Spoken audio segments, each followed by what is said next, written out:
C'est une des romancières les plus aimées dans le monde entier, Fatou Diom. De quoi aimer vivre? Des nouvelles exceptionnelles, mortel l'amour, mais lui seul sauve Fatou.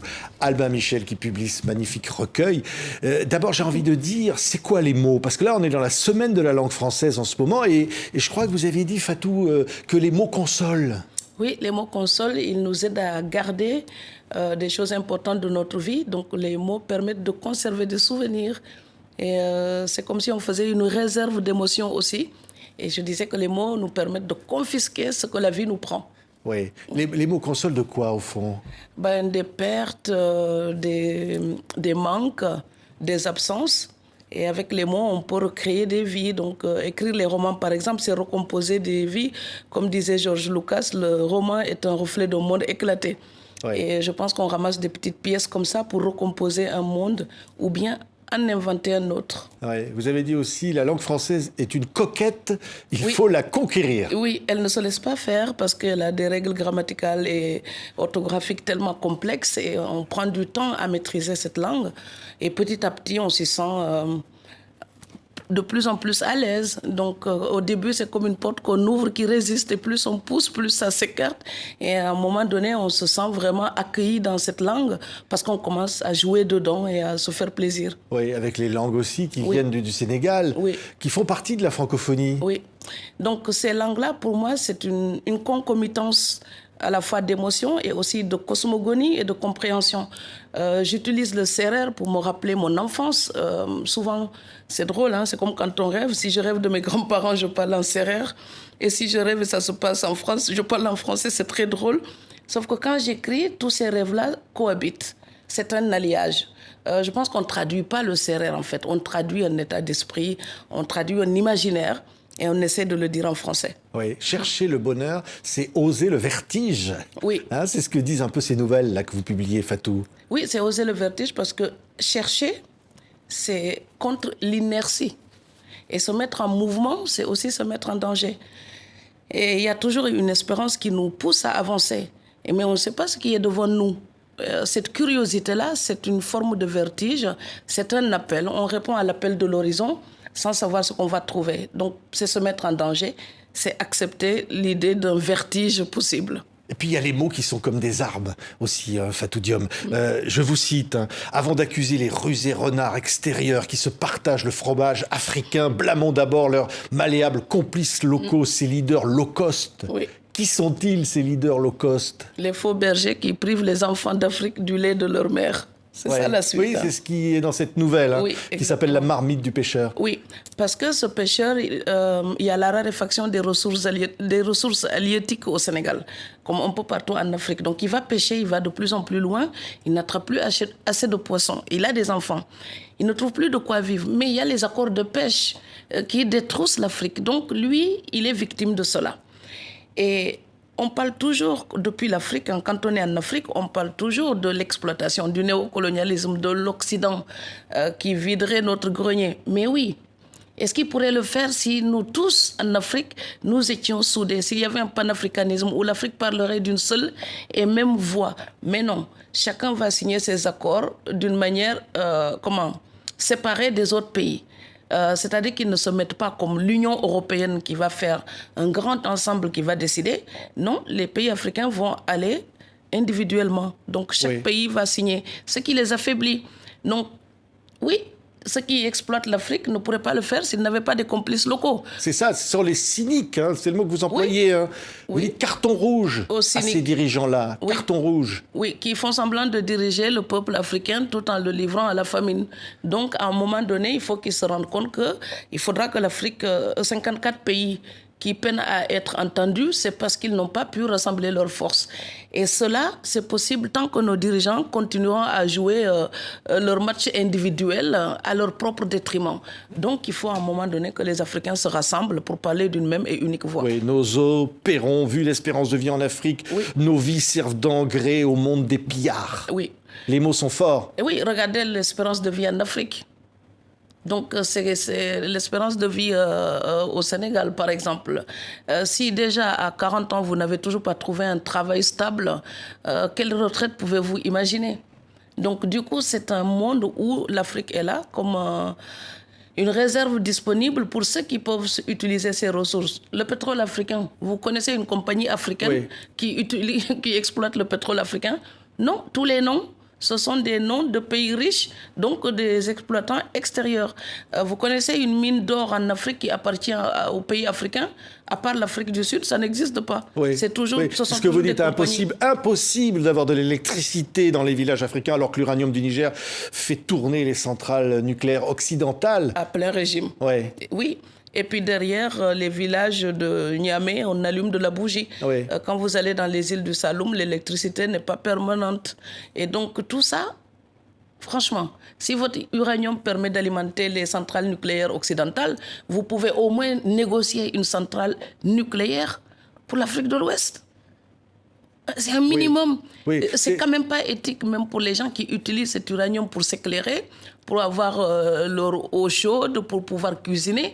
Quand on sait que les villages juste à côté de l'endroit d'où vient cet uranium, ces villages-là ne peuvent même pas avoir l'électricité. Comment peut-on servir de réserve aux autres alors que la gamelle est vide en Afrique? En Afrique, oui. Oui, c'est ça qui... j'ai parlé une fois du chocolat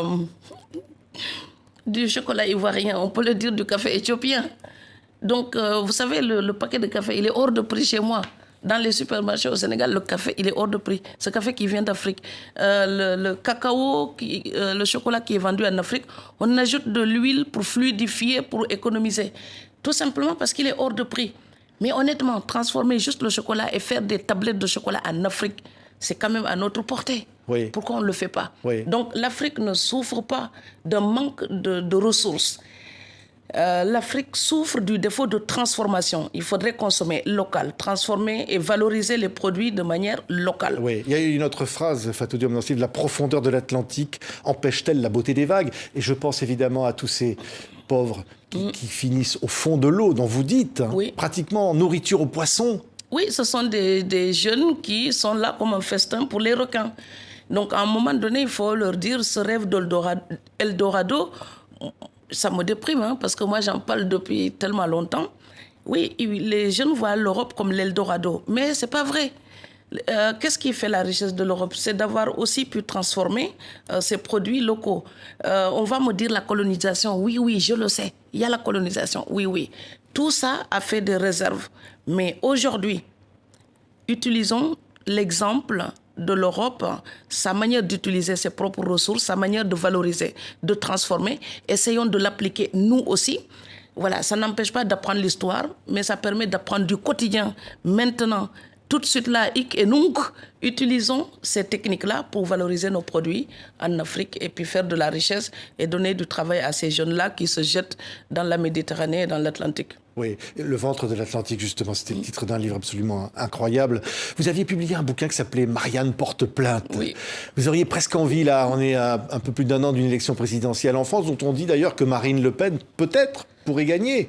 Oui. Vous avez envie d'écrire à nouveau Marianne porte plainte? Marianne reportera plainte si on trahit son idéal de fraternité, d'égalité, de paix. Oui. Et donc, vous savez, on peut enfoncer les portes ouvertes tout le temps qu'il faudra. Parce que tout le temps qu'il y aura les mêmes bêtises, il faudra les dénoncer. Marianne portera plainte à chaque fois que ses valeurs seront trahies. Et Marianne portera plainte à chaque fois que nous aurons l'impression que la politique nous ment ou ne défend pas ce qui nous ferait rêver et ce qui pourrait nous rassembler. Qu'est-ce qui, pour vous, en ce moment, dans la politique française, ment? Qu'est-ce qui vous énerve particulièrement? Le sort des réfugiés. Oui. Oui, le sort des réfugiés. Et ce n'est pas que la France, d'ailleurs, hein, c'est tous les pays européens. À part la Merkel qui fait un peu exception, puisque quand même, elle a eu un courage incroyable quand elle a accueilli des milliers de réfugiés. Et beaucoup de pays africains font des discours grandiloquents. On nous parle des droits de l'homme, ils donnent des leçons à l'Afrique. Et je me demande comment ils se regardent dans la glace. Donc on est là à toujours donner des leçons aux pays du tiers-monde, tout en ne faisant pas mieux. Donc ce n'est pas parce que la demeure est plus jolie que sa morale est garantie. Donc en fait, la demeure, elle est riche, elle est très jolie, et ça la rend encore plus égoïste. Le sort des réfugiés, des migrants, il est indigne. On ne peut pas signer la Convention de Genève qui protège les réfugiés et les traiter comme ça, comme des bêtes de foire qu'on ne peut pas loger, qu'on ne peut pas nourrir. Demander l'asile, c'est chercher un peu de dignité humaine. Oui. Voilà. Et quand on est négligé, cette dignité-là, on n'y accède pas. Et si Marine Le Pen, contre qui vous aviez écrit ce livre, gagne l'élection présidentielle, devient présidente de la République, que faites-vous, Fatou Diome? Vous avez remarqué, je ne dis jamais son nom. Oui. Donc, on m'avait dit si j'avais peur d'une dame, d'une certaine dame, je n'ai pas peur d'elle. Et moi, je connais une marine marchande, la marine marchande de haine. Oui. Et ces bateaux-là, je ne veux pas les voir accoster en France. Donc voilà, et je pense qu'elle ne peut pas gagner si la France est fidèle à son idéal, si la France se respecte vraiment, elle va militer, oui, elle va se lever. Si elle gagne quand même. Si elle gagne, je resterai pour combattre, c'est ça la démocratie. C'est même ça la beauté de la démocratie. C'est-à-dire que je ne suis pas d'accord avec vous, mais vous avez le droit d'exprimer vos idées, et alors moi, je serrerai bien ma ceinture pour me mettre debout et défendre mes idées. Et je sais que dans la France actuelle, je ne serai pas seule. Parce que les Français qui défendent les valeurs de la France, mais les belles valeurs, ce pays en est rempli. Simplement, ils sont silencieux. Donc, je dirais, comme j'avais dit une fois dans un entretien, il est temps que les beaux esprits reprennent la main. Alors, levez-vous et montrez que les lumières ne sont pas éteintes. Oui, parce que vous dites, au fond, c'est pas ça la France. Pour vous, c'est quoi la France, Fatou Moi, la Diome? France qui prône la haine et le rejet de l'autre, ce n'est pas ma France. Vous comprenez? Et en fait, c'est même... c'est drôle de le dire parce que si c'était ça la France, je ne serais pas venue. Donc moi, la France que je respecte, c'est de la poésie, c'est de l'humanisme, c'est de l'ouverture d'esprit. C'est la culture ouverte sur le monde. Et je ne demande pas à la France d'accueillir la planète entière. Je lui demande d'être en échange, en dialogue, en relation avec l'autre, pas dans le rejet. Donc on peut être en relation avec les gens sans pour autant qu'ils occupent votre salon, hein. Mais c'est un échange, c'est un partage, c'est une manière d'être ensemble. C'est une fraternité. Oui. Cette fraternité, vous n'avez pas l'impression qu'elle est malade en France, qu'il y a des tensions aujourd'hui, que tout ça peut être remis en question? Je ne dirais pas qu'elle est malade. C'est qu'en fait, on entend les malades. Ce n'est pas la fraternité qui est malade. Ce sont les gens qui en ont une vision malade que nous entendons un peu trop. Mais ils ne sont pas majoritaires. Peut-être que je pêche par excès d'optimisme. Mais les gens qu'on entend, les sectaires, radicaux et haineux, ces gens-là qui inscrivent leur état d'esprit toujours dans le rejet de l'autre, ce n'est pas parce qu'on les entend trop souvent qu'ils ont raison. Ce n'est pas parce qu'on les entend trop souvent qu'ils sont majoritaires. C'est tout simplement, c'est comme les calebasses. Vous mettez 7 pièces dedans, vous remuez, ça fait trop de bruit. Mais ce n'est pas parce qu'il y a beaucoup de bruit qu'ils sont majoritaires ou qu'ils auraient peut-être raison. Ils n'ont pas raison, ils ne sont pas majoritaires. Simplement, quand les gens vivent bien, défendent de belles valeurs, ces gens-là n'ont pas la vanité de vouloir claironner sur tous les toits. Par contre, le haineux, le sectaire, lui, il a besoin de sonner les trompes pour annoncer tout le mal que ce sont des oiseaux de mauvais augure. Donc, il faut qu'on les entende. Eh bien, moi, je voudrais que l'autre France qui se tait se dise, nous aussi, nous devons faire entendre notre voix parce que celle-là, c'est une voix d'harmonie. Elle n'est pas dissonante, elle est rassurante. Oui, parlez tout à l'heure de la mer, on parle de votre grand-père qui vous amenait en mer, hein, Fatou Diome. Et au fond, la mer, c'était pour vous l'équilibre. C'est ce qui est dit dans ce livre. Oui. C'est l'équilibre, parce qu'au fond, c'est une forme de vérité. Oui, on ne peut pas tricher en mer. Donc le bras de mer est là, vous allez traverser, vous allez faire ce qu'il faut. Il faut tenir debout. Donc mon grand-père me disait, vivre, c'est apprendre à avoir le pied marin. Vous voyez, même en résistant aux idées d'une certaine dame de France que vous avez citée là. Marine Le Pen, puisque vous ne voulez pas citer son nom. Mais oui, même en résistant à ces idées, c'est ma manière à moi d'apprendre à tenir debout et de garder le pied marin. Donc, elle peut faire bouger la barque. Je refuse de tomber et je ne me rends pas. Donc, je vais tenir. Et c'est ça, la mer. Donc, la mer vous apprend une loyauté. La vague, elle est là. Il faut la traverser ou passer dessous. Moi, je regarde la vague pour savoir comment la négocier. Oui. L'amour est mortel, mais lui seul sauve. Oui. De quoi aimer vivre, au fond? Qu'est-ce qui donne envie de vivre, Fatou Diome? Eh bien, ce dont nous parlons, le vivre ensemble, la paix, le dialogue des cultures, la curiosité de l'autre, l'ouverture au monde, cette soif-là d'apprendre des autres, de les découvrir. En tout cas, moi, ça me garde en route, ça me garde une forme d'appétit de vivre. Mais l'amour, quoi.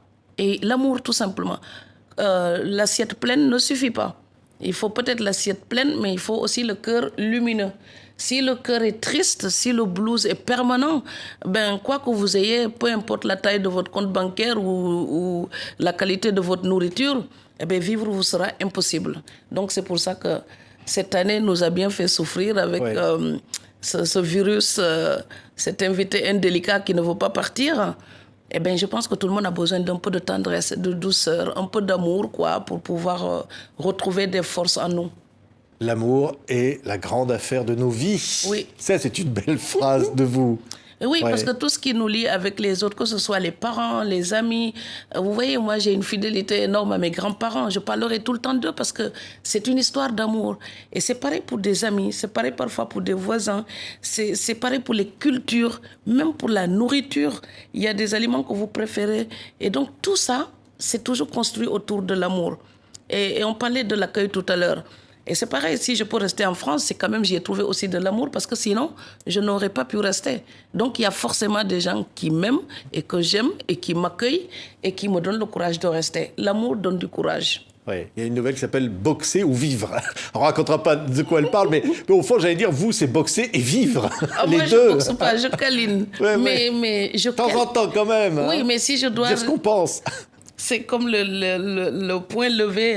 Quand je dois résister, oui, je dresse le poing.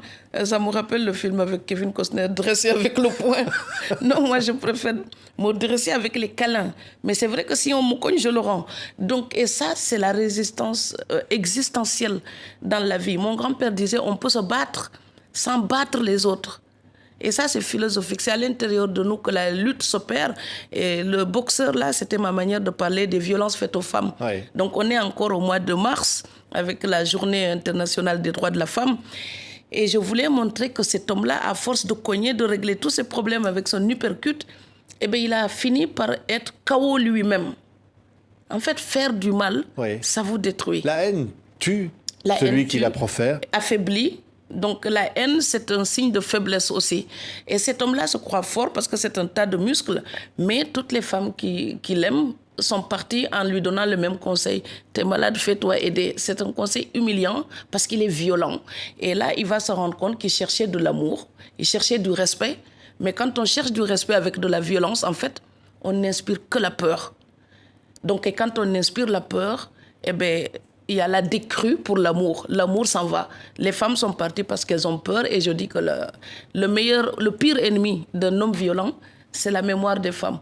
Parce que lui, il veut reconquérir son ex-copine.